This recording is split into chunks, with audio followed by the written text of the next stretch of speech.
saya NIM nomor urut 37 dengan NIM 24021700. Di sini saya ingin menganalisis tentang tugas saya. Oke, saya membahas nomor pertama itu radikalisme dan terorisme. Radikalisme adalah paham ekstrim yang ingin mengubah tatanan dengan kekerasan.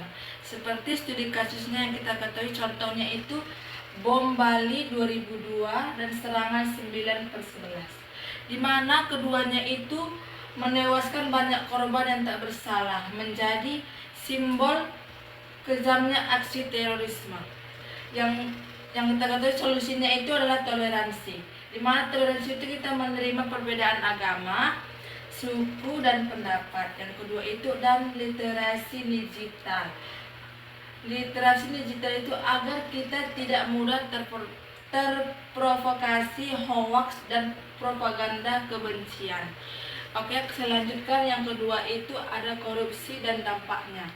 Korupsi adalah tindakan mencuri hak rakyat. Contohnya seperti itu korupsi bansos yang merugikan saat pandemi.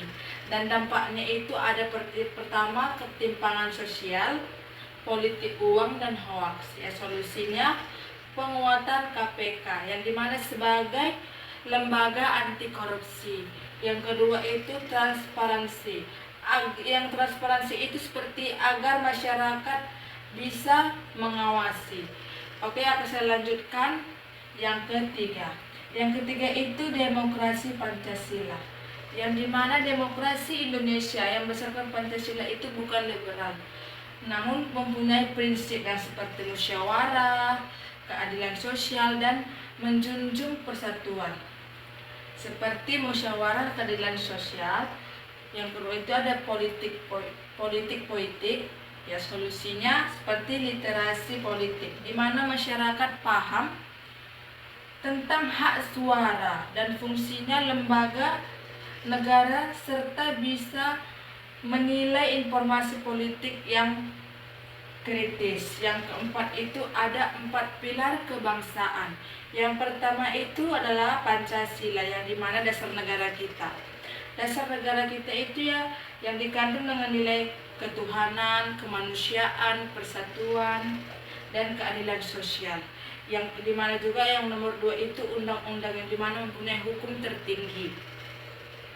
Undang-undang hukum tertinggi yang terdapat pasal-pasal yang penting yang mengatur hak dan kewajiban warga negara serta pembagian kekuasaan negara. Oke, saya akan lanjutkan yang mana di poin ketiga ini adalah NKRI, yang dimana bentuk final negara. NKRI itu adalah bentuk final negara Indonesia tidak boleh terpecah dua, namun negara bagian atau wilayah otonomi yang dari Sabang sampai Merauke, satu bangsa dan satu tanah air. Yang dimana juga ada poin keempat Bhinneka Tunggal Ika, yang semboyan persatuan dan dalam keberagaman.